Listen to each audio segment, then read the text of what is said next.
Assalamualaikum warahmatullahi wabarakatuh. Waalaikumsalam warahmatullahi wabarakatuh. Bismillahirrahmanirrahim. Alhamdulillahi rabbil alamin. Wassalatu wassalamu ala ashrafil anbiya'i wal mursalin, imamil muttaqin, sayyidil ghurril muhajjalin, sayyidina wa maulana Muhammadin wa ala alihi wa ashabihil mujahidin at-tahirin, amma ba'du. Saudara-saudara kaum muslimin rahimakumullah. Dalam kehidupan ini, pada satu sisi memang kita harus melaksanakan berbagai kegiatan amal ibadah. Tetapi pada sisi lain, kita juga harus menjaga jangan sampai amal ibadah yang sudah kita kerjakan itu dihancurkan oleh sikap kita sendiri. Bahwa kita sudah sholat, alhamdulillah. Bahwa kita sudah zakat dan memberikan sedekah, syukur. Bahwa kita sudah melaksanakan ibadah haji, thayyib. Apakah dengan demikian amal kita sudah menjadi banyak? Nanti dulu. Jangan berbangga hati dan puas diri. Pada kesempatan yang berbahagia ini, saya ingin menyampaikan satu hadis yang diriwayatkan oleh Imam Ad-Dailami, di mana Rasulullah sallallahu alaihi wasallam pernah bersabda, "Sittatu asya'in tuhbitul a'mal." Ada 6 perkara yang bisa menghancurkan amal yang sudah kita kerjakan. Salat yang sudah kita kerjakan itu, zakat yang sudah kita bayarkan itu, haji yang sudah kita tunaikan itu, bisa dihancurkan oleh 6 perkara ini. Nanti di akhirat, pada saat setiap orang menunggu pahala dari ganjaran amal yang ia kerjakan di dunia ini, kita menanti dan menanti, ya Rabb, mana amal kebaikan saya? Mana pahala kebajikan yang saya lakukan? Hasilnya tidak ada. Amal yang kita kerjakan dihancurkan oleh sifat-sifat yang akan kita kemukakan pada pertemuan kali ini. Yang pertama yang bisa menghancurkan amal adalah al-istighalu bi'uyubil khalqi. Orang yang terlalu sibuk mencari-cari aib dan kekurangan pada diri orang lain. Habis waktunya hanya untuk mengorek-ngorek celah orang, sementara ia lupa pada aib dan celak dirinya sendiri. Sifat seperti ini menghancurkan amal yang sudah kita kerjakan. Sedangkan baginda Nabi mengajarkan, tuba liman syaghalahu aibuhu an uyubin nas. Beruntunglah orang yang kekurangan pada dirinya menyebabkan dia sibuk sampai ia tidak sempat mencari-cari aib dan kekurangan pada diri orang lain. Saudara-saudara kaum muslimin rahimakumullah. Sibuk mencari aib orang tentu bukan dengan tujuan positif. Latar belakangnya kadang-kadang karena jealous, karena hasud, kecemburuan sosial. Sore, pagi, siang, malam kita korek-korek kesalahan orang dengan target hancur martabatnya, jatuh kehormatan dirinya, hilang nama baiknya, dilupakan dan terisolir dari tengah-tengah masyarakat. Perbuatan yang demikian sungguh terlalu amat sangat kejam. Salat kita, puasa kita, haji kita bisa dihancurkan jikalau kita terlalu sibuk mencari-cari aib orang lain. Muslim dengan muslim itu bersaudara. Kalau kita menganggap muslim yang lain adalah saudara kita, maka aibnya adalah aib kita, kekurangannya juga adalah kekurangan kita. Pada saat kita melihat pada dirinya terdapat kekurangan, tugas kitalah menutupi. Ini yang dijamin oleh Nabi, man satara musliman satarahullahu fid dunya wal akhirah. Siapa yang menutupi aib dan celah orang-orang beriman, Allah akan menutupi aib dan celaknya di hari akhirat nanti. Zaman sekarang, zaman gosip. Zaman sekarang, zaman isu. Sehingga hal yang 1 meter pun dapat jadi 5 meter. Yang 5 meter dapat saja menjadi 10 meter. Kita sibuk membumbui hal-hal yang kita tidak tahu duduk perkara yang sebenarnya. Bahkan lebih celaka, kadang-kadang kita malah sok tahu. Memberikan vonis dari sudut pandang kita sendiri. Adalah tidak bijaksana jika kita mengukur baju orang lain dengan badan sendiri. Baju orang lain kita ukur pakai badan kita. Tentu saja enggak pas. Begitulah. Terlalu sibuk mencari-cari aib orang lain. Menghancurkan amal ibadah yang sudah kita kerjakan. Na'udzubillah summa na'udzubillah. Kadang-kadang hadir majelis taklim di pengajian. Ngaji setengah jam. Ngomongin orang 2 jam setengah. Tekor, defisit. Belum bergeser dari majelis taklim. Ini kan penyakit rohani.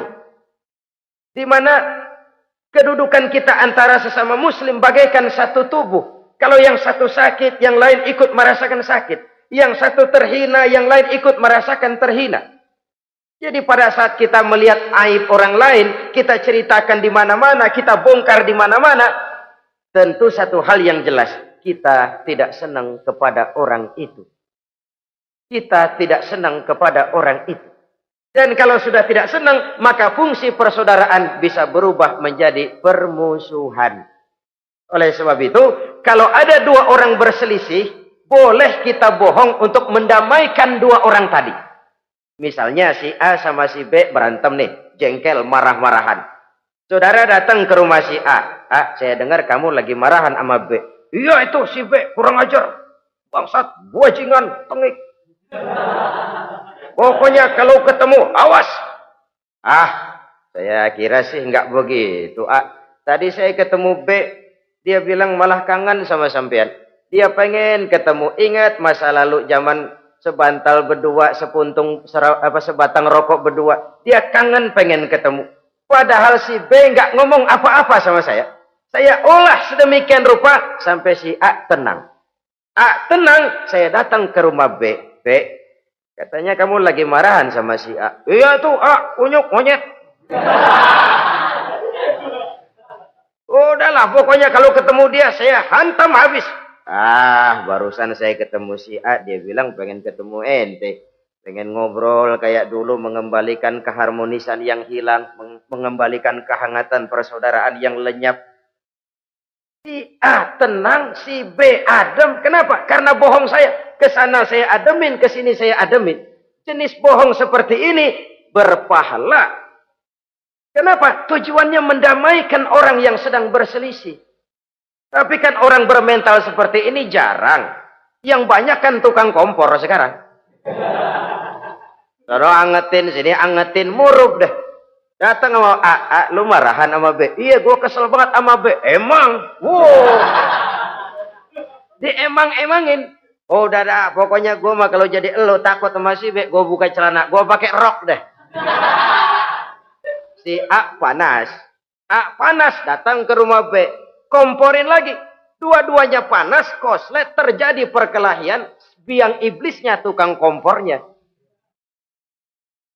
Sampai untuk mendamaikan 2 orang yang berselisih. Diizinkan berdusta. Kenapa? Prinsip Islam itu islah. Mencari jalan damai. Bukan mengeruhkan suasana. Inilah realitas di tengah-tengah masyarakat. Enakan ngomporin daripada nyiramin. Enakan manasin daripada mendamaikan 2 orang yang sedang berselisih. Apalagi kalau kita punya kepentingan. Main nimbrung aja kayak toge. Kagak ngerti urusan. Nyampur aja nyampur. Toge kan begitu toge. Ada laksa nimbrung. Ada gado-gado ngikut. Ada kredok masuk. Kagak ngerti juntrungan masalah, main nyampur aja nyampur. Ini kan tidak objektif namanya. Nah, mental seperti ini, wah, sholatnya khusyuk, zakat bayar, sedekah iya, tapi kalau suka cari-cari aib orang, jembreng kesalahan orang di mana-mana, sholatnya, puasanya, hajinya bisa dihancurkan oleh mental yang seperti ini. Jangan bangga-bangga, sholat saya sudah banyak, puasa saya hebat, mantap, haji saya tiap tahun mondar-mandir ke Mekah. Tapi kalau mental seperti ini masih ada, waspadalah. Amal yang kita kerjakan bisa hancur oleh mental, sikap mental kita sendiri. Ini yang pertama. Yang bisa menghancurkan amal terlalu sibuk mencari-cari aib orang lain. Satu. Yang kedua, saudara-saudara, wa qaswatul qalbi. Orang yang hatinya keras, tidak mempan diberikan nasihat. Baik nasihat yang datang dari luar dirinya ataupun nasihat yang datang dari dalam dirinya. Hatinya keras. Dikasih muka tembok, kulit badak, kuping kebo.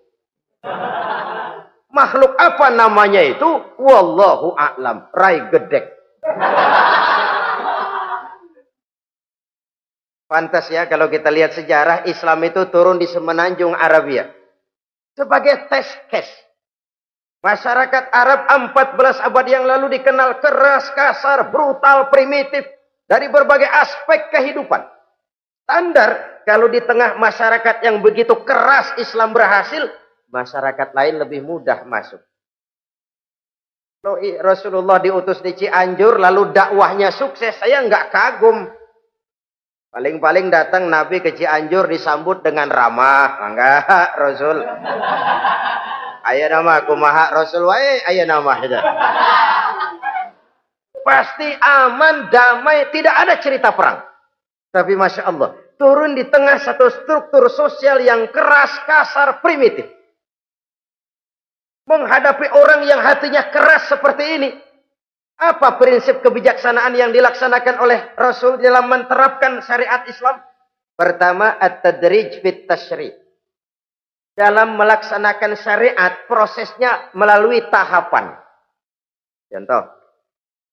Jahiliyah dulu itu paling senang sama mabuk. Geng. Pinteler. Oh, jahiliyah itu kalau sudah mabuk nggak cuman minum, mandi pakai arak. Subhanallah. Mandi pakai arak.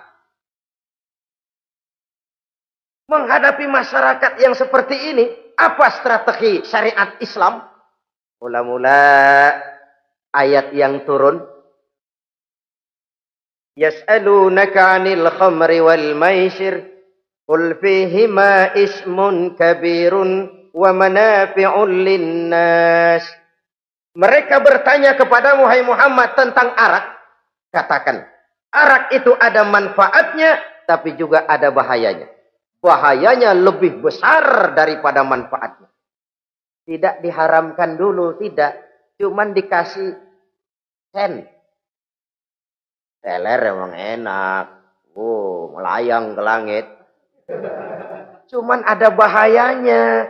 Bahayanya lebih besar daripada manfaatnya. Dikasih gambaran, dikasih sen.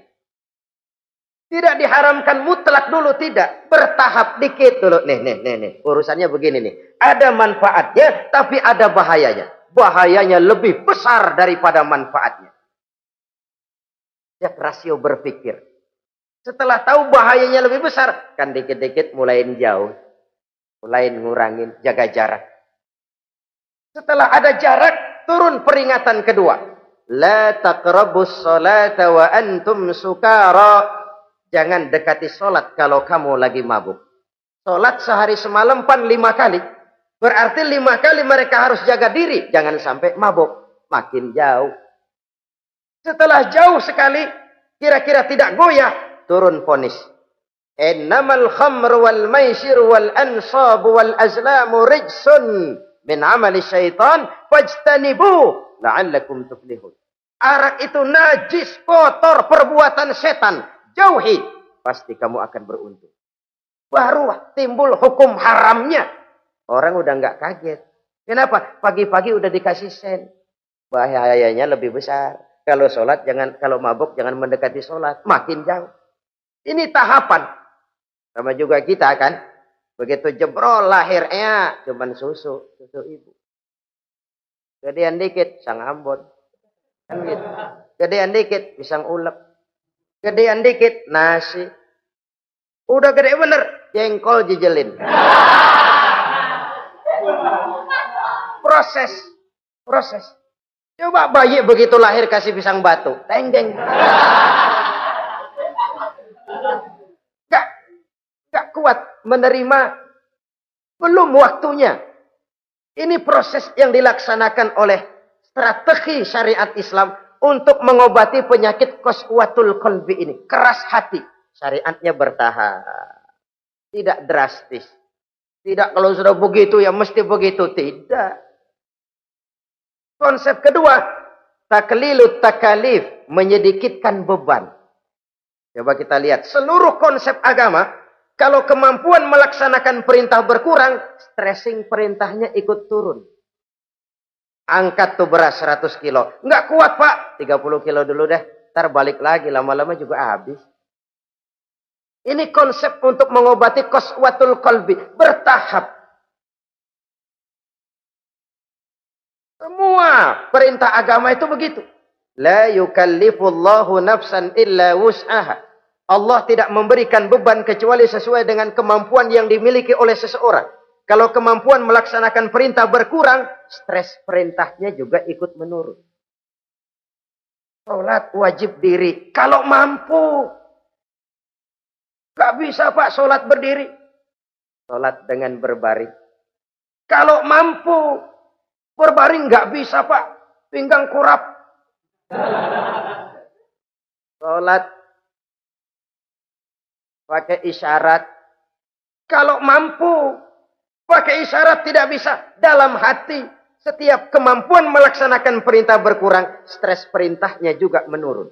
Taklilut takalif ini juga salah satu strategi mengantisipasi kerasnya hati. Nah. Konsep yang ketiga dari syariat, al-musawat bainan nas fi takalifil ahkam. Persamaan terhadap manusia di dalam berhadapan dengan hukum Allah. Kadang orang yang hatinya keras itu, logikanya jalan, ngukur suasana. Gimana sih lu? Menggrib kagak mau ke masjid? No, yang Pak Haji masih di perapatan. Yang Pak Haji disebut. Itu kan cenderung orang begitu. Kalau dia nyolong ayam, dia tunjuk orang yang nyolong kambing. Ini apologi namanya. Kenapa lo nyolong ayam? No, yang maling kambing urusin, gedean. Apologi. Lah kapan mau beres kalau begitu? Tidak introspeksi, tidak self correction. Itu apologi. Untuk menutupi kelemahan diri, menunjuk kesalahan orang lain yang lebih besar. Itu kan nggak jantan namanya. Apologi. Tidak ada sifat untuk memperbaiki diri sendiri. Karena kecenderungan ini ada, Islam menutupi itu. Dengan apa? Semua manusia sama dalam berhadapan dengan hukum Allah. Gak ada iri hati dalam hukum Islam ini. Sholat wajib. Wajib. Bagi siapa? Yang sudah balik dan mampu. Terhadap semua strata. Jenderal wajib, kopral wajib. Apalagi hansip. Tidak ada fasilitas. Wah kamu jenderal nggak apa-apa dah sembahyang setahun 2 kali. Idul Fitri aja sama Idul Adha. Enggak tuh. Semua manusia sama dalam berhadapan dengan hukum Allah. Itu yang Nabi ingatkan. Orang-orang sebelum kamu dahulu hancur. Umat-umat sebelum ini rusak binasa. Kenapa? Karena mereka kalau orang kecil berbuat salah. Hukum cepat-cepat ditegakkan. Tapi kalau yang besar berbuat salah. Mereka diam pura-pura tidak tahu. Jadi apa ini? Yang namanya mafia peradilan bukan cuma zaman ayeuna. Sejak zaman sebelum Islam Nabi sudah mengingatkan. Mereka dahulu hancur. Kenapa? Kalau orang kecil berbuat salah, hukum buru-buru ditegakkan. Rame-rame dikeroyokin. Giliran yang gede berbuat salah, diam pura-pura enggak tahu. Hukum pakai pandang bulu. Saudara-saudara kaum muslimin rahimakumullah. Oleh karena itu orang yang keras hati itu bisa merusak amalnya sendiri. Enggak mempan nasihat, rai gedek, muka-muka cuek. Baik nasihat yang dari luar maupun nasihat yang dari dalam enggak mempan. Kan dalam hidup ini ada nasihat dari luar, dari orang lain, bisa dari fenomena kehidupan. Ini juga nasihat. Oh, dia itu kaya tapi pelit. Hatinya begitu ya. Katanya menteleng. Itu kan nasihat. Itu kan nasihat. Oh, dia waktu berkuasa tapi zalim, matinya begitu. Perutnya pancung.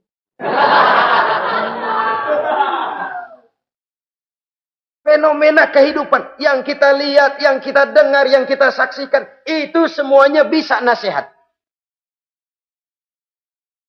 Unzuru kaifa kana akibatul mukadzibin. Lihat kehidupan ini. Dunia ini kan sebuah sekolahan besar. Semua yang kita lihat, kita saksikan, kita pelajari, bisa jadi contoh buat kita. Orang yang bijak, yang bisa mengambil hikmah dari manapun datangnya. Baik dari yang baik maupun dari yang tidak baik. Saudara-saudara kaum muslimin, rahimakumullah. Nasihat yang datang dari luar. Dari orang atau dari fenomena kehidupan. Atau nasihat yang tumbuh dari dalam diri sendiri. Perubahan organisme tubuh. Itu kan nasihat. Ya Allah. Sekarang cantik jelita. Iya, sedang sweet 17-an. Rambutnya hitam, ikal berderai. Iya, semua memuji. Alisnya katanya laksana semut beriring. Dagunya bak pauh dilayang. Kalau dia senyum, semua orang terpesona. Sekarang 50 tahun yang akan datang, coba senyum, kabur orang. Fenomena kehidupan. Apa yang tidak berakhir? Kenapa harus keras hati? Kita kata kita berkuasa, berapa hari kita punya jabatan? Kita kata kita kaya, berapa banyak harta kita? Kita kata kita alim, kita tahu. Apa yang kita tahu dari semesta jagat raya ini? Lalu apa yang tidak berakhir? Korun yang katanya kaya, mati itu. Fir'aun yang katanya gagah, mati. Napoleon Bonaparte, the Lion of Europe, singa daratan Eropa, mati. Saking matinya, mati.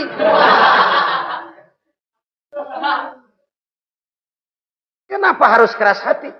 Kenapa tidak melihat perubahan fenomena alam sekitar ini? Apa yang tidak berakhir? Apa yang tidak selesai? Lalu apa yang mau kita sombongkan? Kenapa kita harus keras hati? Sehingga pantas dalam hadis kursi Allah menyatakan al-kibriya'u libasi. Sombong itu pakaianku. Manusia nggak pantas pakai pakaianku, kegedean. Pakaian Allah mau dipakai. Kalau Allah sombong, udah pantas aja udah. Kenapa? Kagak ada Tuhan lain selain dia. Udah pantas dia nyombong. Kita nyombong apaan? Oleh sebab itu, beruntung orang kalau diberikan hati yang lembut, mudah menerima kebenaran, peka terhadap kesulitan orang lain, ringan tangan memberikan pertolongan buat mereka yang memang memerlukan. Dan enggak semua orang dikasih begitu. Enggak semua orang.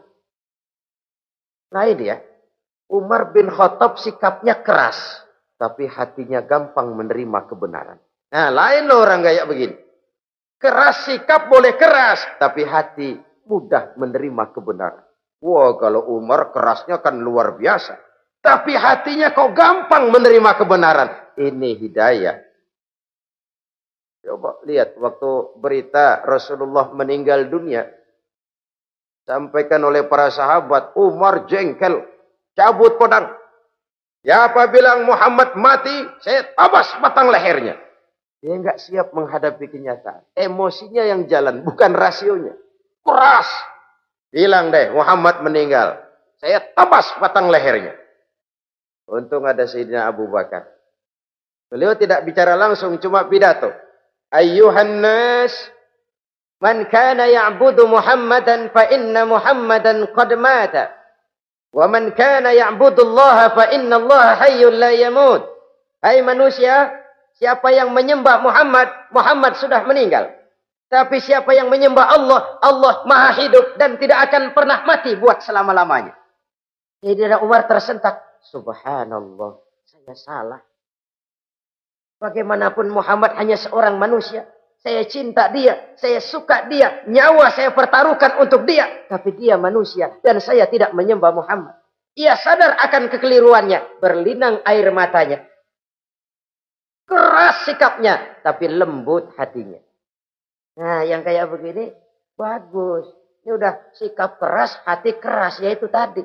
Muka tembok, kulit badak, kuping kebo.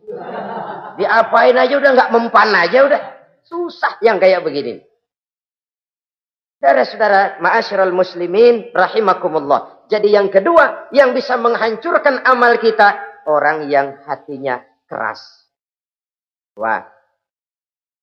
Yang ketiga sekarang, yang bisa menghancurkan amal kita itu wa hubbud dunya. Orang yang terlalu cinta kepada dunia. Nih, pakai kalimat terlalu ya. Kalau sekadar cinta kepada dunia, why not? Kita cinta anak dan istri, wajar. Kita cinta harta benda, tentu. Kita cinta sanak famili dan seluruh handai tolan, memang. Kita juga cinta kepada bangsa dan tanah air. Itu bagian dari iman, persilahkan. Yang tidak boleh itu kalau sudah pakai kalimat terlalu. Terlalu. Sebab kalau sudah terlalu, itu sudah di luar kontrol. Orang lalu menghalalkan segala cara. Terlalu cinta kepada jabatan. Akhirnya bergeser. Sholat menghadap Allah. Dengar mau pindah jabatan ke tempat kering. Gerasak gerusuk nyari dukun. Ini kan namanya iya kanak budu wa dukun nasta'in. Nggak bisa wong itu satu paket. Kalau iya kana budu wa iya kana nasta'in. Kalau hanya kepadamu ya Allah kami menyembah, hanya kepadamu kami minta tolong. Ini paket, jangan dipisah-pisah. Menyembahnya kepada Allah, minta tolongnya kepada yang lain. Sinkret, bercampur. Iya kalau es campur enak. Tapi kalau agama dicampur dengan yang lain, nggak enak rasanya. Sama juga begini, ada gelas ya. Kalau sepenuhnya diisi bensin, itu ketahuan. Bisa diminum motor. Kalau sepenuhnya diisi air putih, jelas bisa diminum orang. Tapi begitu separuh diisi bensin, separuh diisi air putih, kacau dah. Motor minum, mogok. Orang minum, mabok.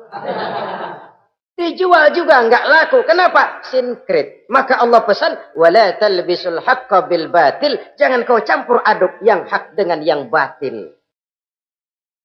Saudara-saudara kaum muslimin rahimakumullah. Begitulah terlalu cinta kepada dunia sering menyebabkan orang out of control. Bergeser dari garis yang telah ditentukan oleh Allah. Apalagi di zaman sekarang ini. Persaingan hidup makin tajam. Tensi ekonomi semakin tinggi. Gaya hidup semakin konsumtif. Sementara lapangan kerja semakin sulit. Orang kadang kehilangan harga diri untuk mencapai sesuatu yang bernama dunia, lalu menghalalkan segala cara. Sebab itu jangan korbankan keabadian akhirat dengan kesenangan dunia yang cuma sebentar ini. Jangan sia-siakan keabadian akhirat dengan kesenangan dunia yang kadang fata morgana ini. Cintailah dunia, tapi sekadarnya saja. Sebagai ladang untuk menanam bagi kepentingan di akhirat nanti. Terlalu cinta kepada dunia bisa menghancurkan amal yang sudah kita kerjakan. Ini yang ketiga. Yang keempat, waqillatul haya. Orang yang sedikit rasa malunya. Rasa malu merupakan bagian daripada nilai-nilai keimanan. Apabila rasa malu berkurang, artinya nilai iman juga ikut menurun. Kita melihat sekarang ini banyak orang pakai pepatah Arab dalam hidup ini. Bul ala zamzam fatu'raf, kata orang Arab. Kalau kepengen terkenal, kencingi sumur Zamzam. Itu bakal ngetop ke seluruh dunia. Sumur Zamzam dikencingin. Itu akan terkenal ke seluruh dunia. Terkenal apanya? Terkenal gilanya. Jadi apa maksud pepatah ini? Kalau pengen cepat terkenal, bikin yang aneh-aneh. Yang orang lain nggak kerjain, kerjain. Yang orang lain nggak pakai, pakai. Nanti kan aneh, dilihat orang. Kalau dilihat orang kan cepat ngetop. Pantas apa tidak nomor 18. Yang penting terkenal aja dulu dah. Artinya apa? Rasa malu dikuburin. Rasa malu disingkirin. Kalau sudah sedikit rasa malu, tidak terhalang melakukan perbuatan-perbuatan yang negatif. Satu contoh. Tujuan utama diperintahkan berpakaian itu kan menutup aurat. Tapi Rasul pernah mengatakan, satu saat nanti akan muncul perempuan, nisa'un, kasiyat, ariyat, ma'ilat, mumilat, ru'usuhunna ka'asnimatil bukhtil ma'ilat.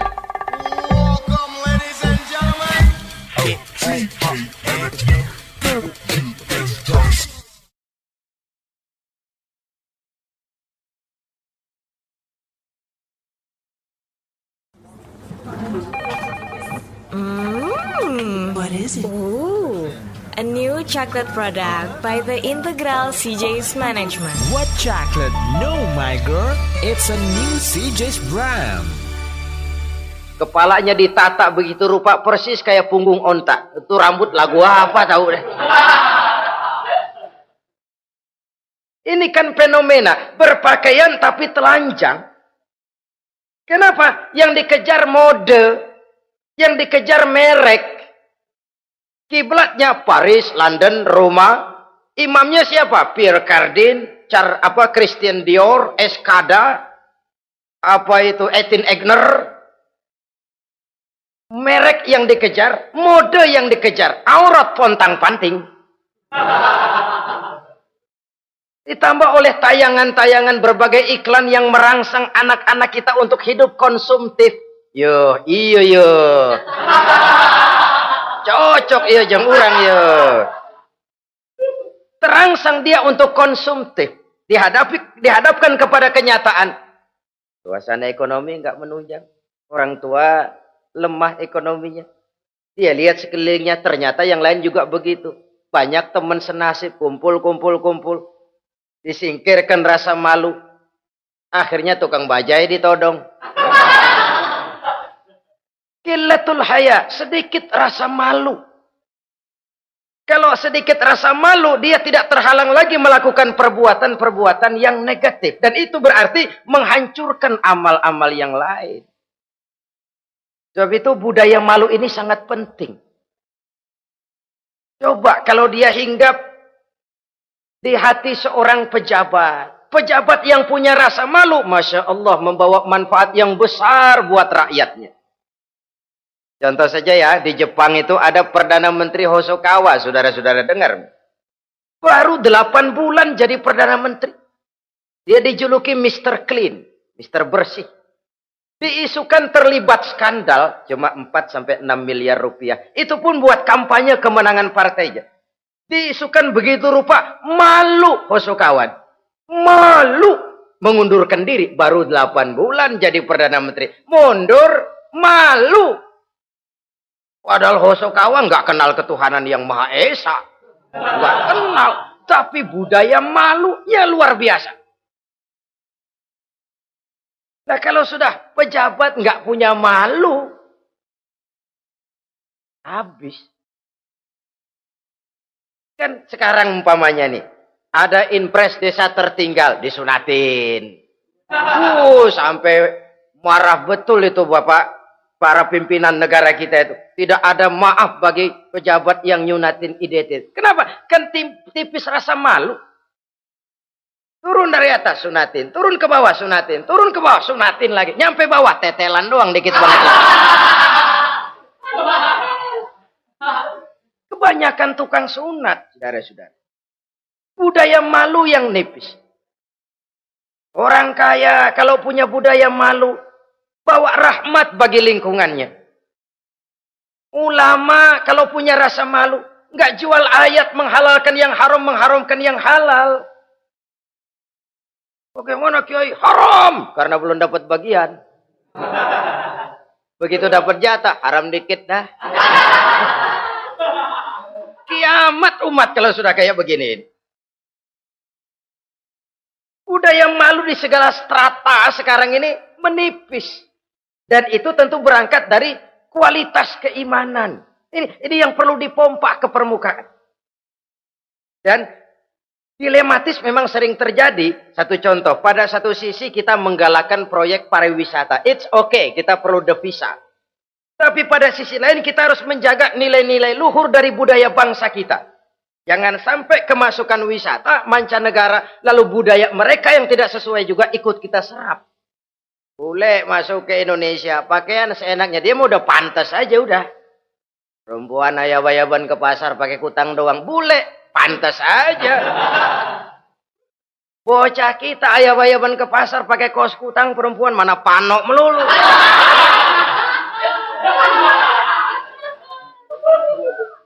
Menipisnya budaya malu. Ada standar. Bahwa mode, hal kedua. Merek apalagi. Yang pertama itu menutup aurat. Dari sisi berpakaian saja. Kalau anak-anak kita diracuni oleh yang namanya mode, diracuni oleh yang namanya merek, dia akan terbuai hidup dalam alam kepalsuan. Sekarang ini hidung pesek bisa dibikin mancung. Kulit keriput jadi kenceng. Operasi plastik. Pada sisi lain pengaruh duit juga luar biasa. Di aki-aki keriput kalau habis gusuran kenceng lagi. Pasaran keras lagi. Oleh sebab itu budaya malu ini perlu kita kembangkan. Supaya di semua strata sosial memiliki budaya yang namanya malu. Sederhana memang, tapi tidak semudah mengucapkannya. Sampai-sampai dijadikan taruhan al-haya'u minal iman. Rasa malu itu bagian daripada iman. Dan malu yang tertinggi, kalau sudah punya malu kepada Allah, itu puncak. Puncaknya di situ. Kalau cuma malu sama mertua, ngaling aja dikit, dia kagak tahu deh. Kalau cuma malu kepada petugas keamanan, terlalu banyak tempat yang mereka nggak lihat. Tapi kalau sudah budaya malu kepada Allah, tidak sejengkal tanah pun terhalang dari pengetahuan Allah. Ini nantinya juga punya pengaruh sosial. Sosial kontrol sekarang juga sudah renggang. Dulu kalau ada hal yang dianggap aib, satu kampung tahu. Malunya selebar awak. Sekarang budaya hidup sudah individualis. Tetangga mau apa kayak cuek aja udah. Akhirnya orang anteng. Lah nggak apa-apa ini dah, tenang aja dah, besok begitu aja lagi. Sosial kontrol juga sudah agak renggang sekarang ini. Kalau dulu orang punya rasa sosial kontrol yang begitu dekat. Oleh sebab itu, budaya malu merupakan bagian daripada iman. Orang yang sedikit rasa malunya bisa lepas kontrol. Kalau dia sudah lepas kontrol, dia bisa melakukan hal-hal yang merusak amal perbuatannya sendiri. Oleh karena itu, pada pertemuan kali ini, saya juga mengajak, mari kita tumbuh kembangkan budaya malu ini. Saudara-saudara kaum muslimin, rahimakumullah. Yang kelima, yang bisa menghancurkan amal kita, watulul amal. Orang yang terlalu panjang angan-angannya. Hidup dalam bayangan. Kakinya tercabut dari alam realitas. Mengharap burung terbang tinggi, tapi punai di tangan cepat-cepat dilepas. Akhirnya burung di tangan terlepas, punai juga tidak datang. Terlalu panjang angan-angan. Hidup cuma nunggu keajaiban. Yang diwiridin jikalau. Orang sudah kemana-mana dia masih anteng. Jikalau andai kata umpama misalnya. Islam bukan agama orang pemalas yang selesai sholat lalu berpangku tangan. Ada orang yang cuma sujud saja rezekinya mengalir. Ada. Ada orang yang cuma munajat di keheningan malam. Rezekinya mengucur. Ada. Tapi kan bukan kelas kita. Itu kelas antara dia dengan Allah, tidak ada jarak lagi. Orang-orang yang batinnya bersih. Doanya didengar. Permohonannya dikabulkan. Permintaannya cash. Kalau kita bisa bayang cuma nadah doang, nggak mau usaha, paling banter orang undang tahlil kita. sebesek campur geretan udah. Kita ini tahap yang bekerja, berusaha, berdoa, tawakal. Pernah dalam satu sholat Jumat Rasulullah di masjid, ada seorang sahabat Badui datang dari pedalaman mau sholat Jumat, turun dari onta cepat-cepat masuk ke masjid. Ditegur oleh Rasul, ontamu sudah kamu ikat? Belum ya Rasul. Kenapa? Saya tawakal kepada Allah. Marah Rasul. Keluar, ikat ontamu, masuk lagi ke masjid, baru tawakal. Sederhana sekali, tapi inilah gambaran kehidupan. Ikat ontamu baik-baik, baru tawakal. Kalau nggak diikat, udah tawakal, terus hilang, tawakalnya salah. Sudah diikat rapi-rapi, masih hilang juga. Nah, tawakalnya benar. Sudah usaha, sudah ikhtiar. Toh hilang juga. Gambarannya sederhana. Ikat ontamu baik-baik, lalu masuk ke masjid, barulah engkau bertawakal. Jangan onta dibiarin keliaran, lalu tawakal. Tawakalnya yang salah. Saudara-saudara kaum muslimin, rahimakumullah. Islam mengajarkan keseimbangan. Kita wajib berusaha, tapi tidak wajib untuk berhasil. Hasil itu hak prerogatifnya Allah. Berusahalah sebagaimana harusnya di satu sisi, tapi minta tolonglah kepada Allah di sisi lain. Ada keseimbangan. Orang yang terlalu panjang angan-angannya biasanya malas bekerja. Terangsang ngejar kerjaan yang gede, yang kecil kagak dikerjain. Akhirnya yang kecil lewat, yang gede kagak datang. Padahal rezeki itu kan yang penting mudawamahnya ya, rutinnya. Biar banyak tapi begitu sekali datang banyak, begitu stop 10 tahun kagak datang terus. Sengsara juga. Yang penting mudawamah, continue-nya itu. Biarin duit si banyak, asal rutin aja. Gak apa-apa. Dulul amal, terlalu panjang angan-angan. Hidup di alam bayangan. Terlepas kaki dari akar kenyataan. Hidup ini kan kenyataan, harus dihadapi secara nyata. Islam ini agama yang wajar, hiduplah secara wajar. Jangan melakukan sesuatu yang memang bukan makom kita di situ. Artinya apa? Kalau memang kita cangkir, lalu minta air seember, kan lebihnya mubazir. Cangkir, minta air diisiin seember. Buat apa lebihnya? Bukan makom kita. Jangan tercabut dari akar kenyataan. Siapa sih kita ini? Jangan ibadah baru ala kadarnya, sikap udah kayak wali. Iyalah kalau wali cuma sujud, permohonannya makbul. Kenapa? Dia dengan Allah itu nggak ada jarak. Kita, lapisan dosa kita yang bikin jarak. Makanya sering dijelaskan ya. Kalau ada hadis, siapa yang baca Bismillahirrahmanirrahim, dia lewat di atas air, beku itu air, dia bisa jalan di atas air. Bismillah saja bisa jalan di air. Tapi kan soalnya kemudian, Bismillahnya orang yang bagaimana? Model kita, maaf lah, 1000 kali baca Bismillah, lewat di empang, tenggelam kita. Bukan Bismillahnya yang lain. Yang baca mentalnya, pribadinya yang lain. Makom kita belum di situ. Kalau memang makom kita masih harus berusaha, berusaha.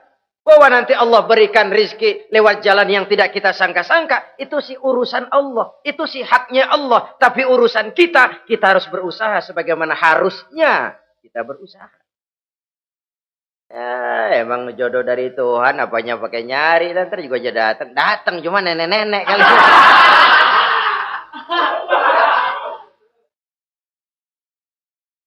Bekerja, berusaha. Jangan terlalu panjang angan-angan. Hiduplah secara nyata, apa adanya, yang wajar-wajar saja. Tinggal di gubuk reot, hidup pakai gaya jet set. Ngagul dah. Sama merek mobil kenal banget, mobil orang-orang. Udah bukan main kalau ngomong deh. Di atas awan hidupnya. Di atas awan. Ngomong kagak ada yang kecil. Gak pakai juta udah. Miliar. Triliun. Ngerokok tetap aja ngombe. Silahkan mengharap burung terbang tinggi. Tapi punai di tangan jangan dilepas. Realitas apa? Idealisme boleh terbang setinggi langit. Tapi kaki tetap berpijak di alam realitas. Ayo kita ngambil contoh dari Rasulullah Sallallahu Alaihi Wasallam. Rasulullah itu kan dikasih mukjizat. Fasilitas. Tapi nggak ngandelin. Buktinya apa? Nabi hijrah ke Madinah. Itu kan manusia. Posisi kita terjepit. Ayo hijrah, hijrah, berangkat. Gak ngandelin Tuhan. Pojokin nih, dikepung. Kirim deh apaan kayak biar pada mampus nih orang ini. Enggak tuh. Enggak. Walaupun beliau punya mukjizat. Tapi enggak ngandeli. Kenapa kita enggak lihat itu? Perang Uhud kalah. Kalah. Berlumur darah dari kakinya yang mulia itu. Kalau ngandelin mukjizat, apa pantas Nabi kakinya sampai berdarah? Apa pantas sampai kalah? Kenapa enggak rekes, simsalabim, hancur musuh? Tidak, beliau tidak tercabut dari akar kenyataan. Beliau manusia, hidup dan berjuang secara manusiawi. Perkara Allah mau kirimkan mukjizat, itu haknya Allah. Waktu di Taif, saudara masih ingat. Dilontari dengan batu, menghindar ke kebun anggur. Turun malaikat Jibril, Muhammad, innallaha amaroni an uti'ak. Allah perintahkan saya datang menemuimu di sini untuk mendengar komandomu. Sekarang apa mau kamu? Kalau mau kau orang Taif yang melontari kau dengan batu hancur, saat ini saya angkat Jabal Uhud. Saya timpakan mereka biar mati semua. Bagaimana? Dalam keadaan terpojok, dilemparin batu, dikeroyokin, menghindar ke kebun anggur, turun Jibril nawarin bantuan. Apa jawab Nabi? Jangan Jibril. Jangan. Saya diutus bukan buat ngancurin orang. Saya ini rahmah bagi alam. Tapi kamu disambitin. Biarin. Saya berjuang jangka panjang Jibril. Kalau sekarang mereka ingkar. Barangkali nanti anak-anaknya mau beriman. Saya tungguin anak. Kalau anaknya kafir lagi Muhammad. Cucunya. Oh susah Muhammad susah. Kenapa? Bagaimana bapak, begitu anak. Enggak begitu. Lalu mau kamu apa? Saya mendoakan mereka. Allahumma hdi qaumi fa innahum la ya'lamun. Ya Allah, berikan hidayah kepada mereka yang nyambitin saya. Karena mereka enggak tahu. Disambitin, berdarah, yang nyambitin didoakan. Pada satu sisi ini menunjukkan tingginya akhlak Nabi. Pada sisi lain ini menunjukkan Nabi juga mengatur strategi secara manusia. Tidak simsalabim. Tidak tercabut dari akar kenyataan. Padahal kita kalau lagi kepepet, ada yang nolongin, kan demen banget. Kali mah kalau kita yang jadi nabi tuh, disambitin orang, turun Jibril, bagaimana hancurin? Sikat Jibril dah. Habisin aja, habisin. Hijrah ini usaha ikhtiar manusiawi. Perang kalah manusiawi. Putra tercinta wafat, berlinang air mata, manusiawi. Sakit, manusiawi. Padahal punya mukjizat. Tapi nggak ngandelin. Semua nabi juga gitu. Nabi Musa dikasih tongkat. Tapi berapa kali tuh tongkat dipakai? Waktu ngelawan tukang sihir. Waktu nyebrang di Lautan Merah. Itu aja. Selebihnya Nabi Musa berjuang secara manusia, berusaha. Gak mentang-mentang punya mukjizat tongkat, tiap dapat kesulitan, awas tongkat.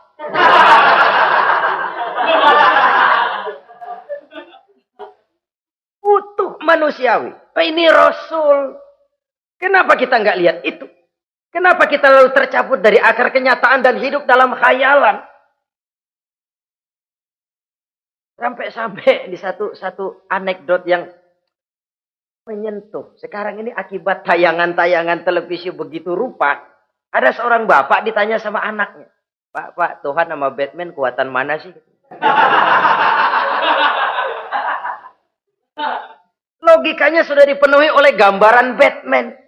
Bahwa Batman itu kuat, gagah, menolong yang lemah. Timbul logika. Kuatan mana sama Tuhan gitu. Pengaruh yang dia lihat itu membentuk opini. Sama juga sekarang coba lihat ibu-ibu. Kalau udah Cassandra, itu masakan ditinggal tuh angus di dapur. Angit tuh tempe juga. Saudara-saudara kaum muslimin, rahimakumullah. Begitulah yang kelima, yang bisa menghancurkan amal kalau orang terlalu panjang angan-angan. Hiduplah secara wajar karena Islam memang agama yang wajar. Jangan melakukan sesuatu yang memang bukan makom kita di situ. Jangan melakukan sesuatu yang memang bukan posisi kita di situ. Kullun ya'mal ala syakilatih. Jangan minta ayam menggonggong. Jangan minta kambing mengeong. Bukan bagiannya. Bukan bidangnya. Sama juga orang ngomong, apaan mubalik kerjanya ngomong doang. Sekarang kan zaman pembangunan. Mana ada mubalik ngurus irigasi. Nah, kalau mubalik ngurus irigasi, apa lurah mau ngajar PK? Jangan tercabut dari akar kenyataan. Toh, prinsip modern saja mengajarkan the right man on the right job. The right man on the right place. Orang harus ditempatkan sesuai dengan bidangnya. Jangan tercabut dari akar kenyataan. Inilah kita. Dan inilah yang harus kita lakukan. Hidup ini kenyataan. Hadapilah secara nyata. Perkara Allah mau membuat yang lain. Itu hak prerogatif Allah. Bukan urusan kita. Yang terakhir saudara. Yang keenam yang bisa menghancurkan amal kita. Wa zalimun la yantahi. Perbuatan zalim yang tidak sanggup dihentikan. Zalim kepada Allah. Zalim kepada makhluk. Atau zalim kepada diri sendiri. Ada orang zalim kepada Allah. Begini banyak nikmat yang diberikan Allah. Nggak sanggup dah kita ngitungnya. Dari bangun tidur sampai tidur lagi nikmat nggak pernah berhenti itu. Bahkan kita tidur sendiri. Sadar nggak kita waktu tidur nggak berdaya? Coba ketika kita ngorok pulas, andai kata kecoa 16 masuk ke kuping kita. Siapa yang mau jagain? Siapa yang mau jagain? Nikmat. Belum pernah nikmat Allah berhenti. Begini banyak nikmat yang diberikan. Dan Allah cuma minta satu. Syukuri nikmat itu. Kalau kamu syukuri, aku tambah. Kalau kamu ingkar, asal tahu saja azabku itu pedih, kata Allah. Orang yang zalim kepada Allah. Orang yang tiap hari memakan nikmat Allah. Tapi enggak pernah mensyukurinya. Akaltum ni'mata rabbikum walam tashkurulah. Kamu makan nikmat Tuhanmu. Tapi enggak pernah kamu bersyukur kepadanya. Itu zalim kepada Allah. Wah, dalam hidup ini kan kita dikasih waktu 24 jam sehari semalam. Sehari semalam, 24 jam. 24 jam itu Allah kan nggak minta semua. 5 waktu saja kau lapor kepadaku. Sholat. Sholat kalau bagus, 10 menit kan. Taruh dah tuh, sholat bagus. Kilat, 5 menit dah. Kilat khusus 2 menit. Cepet dia nggak pakai perangko. Taruhlah yang menengah kita ambil 5 menit. Kalau 5 waktu, 5 kali 25, 5 kali 5 berarti 25 menit untuk lapor. Hei manusia, aku kasih kau hidup 24 jam. 25 menit kau lapor. Banyak yang berat. Padahal sisanya masih 23 jam 35 menit. Buah gambaran zalim kepada Allah. Padahal zalim kepada Allah yang rugi bukan Allah. Se-ASEAN tidak ada yang sujud. Apa Allah tekor? Apa Allah lalu berhenti jadi Tuhan? Apa Allah lalu jadi lemah? Tidak. Zalim kepada Allah artinya juga zalim kepada diri sendiri. Lalu zalim kepada sesama makhluk. Kadang tidak kita sengaja. Karena itu dalam Islam tidak ada kebebasan mandiri. Ya contohnya ya. Kita beli radio. Kita setel di rumah kita sekeras-kerasnya. Terus dalam hati nih. Radio gue. Beli gue, pakai duit gue. Gue setel di rumah gue. Sekeras-kerasnya urusan apa sama orang. Kata kita. Tetangga kita kan boleh juga ngomong begitu. mata gue. Yang ngantuk gue. Gue tidur di kamar gue. Ngapa suara radio lu masuk kemari?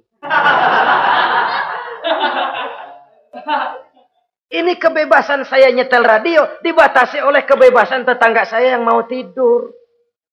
Kalau saya perturutkan nafsu saya sudah zalim kepada dia. Zalim kepada orang lain. Dan yang banyak tidak kita sadari, zalim kepada diri sendiri. Membiarkan diri hanyut dalam munkarat dan tanpa ada usaha untuk menghentikannya. Tidak ada orang yang bisa mencelakakan diri kita terus-menerus kalau bukan diri kita sendiri. Tidak ada yang bisa menyelamatkan diri kita kalau bukan kemauan kita yang tinggi untuk menyelamatkannya. Allah sudah ciptakan kita dalam bentuk yang paling mulia. Fi ahsani taqwim. Dari sekian banyak makhluk yang diciptakan Allah, tidak ada yang sekomplit, seindah, secantik manusia. Ini harus dijaga. Jangan posisi yang sudah tinggi ini kita rendahkan sendiri. Fi ahsani taqwim posisi kita. Tapi kita rendahkan. Kita kembali asfala safilin. Posisi yang paling rendah. Kita zalimi diri kita sendiri. Karena itu, zalim kepada Allah, zalim kepada orang lain, zalim kepada diri sendiri, akarnya sama, mendatangkan kerugian. Dan bisa merusak amal yang sudah kita kerjakan. Oleh karena itu, mari sama-sama kita berusaha. Pada satu sisi kita melaksanakan amal ibadah sebagaimana yang seharusnya, tapi pada sisi lain kita menjaga nilai-nilai ibadah. Jangan sampai hancur oleh perbuatan kita sendiri. Sekianlah jumpa kita kali ini. Insya Allah kita lanjutkan di lain kesempatan. Terima kasih atas segala perhatian. Mohon maaf atas segala kekurangan. Usikum wa nafsi bitaqwallah. Wassalamualaikum warahmatullahi wabarakatuh.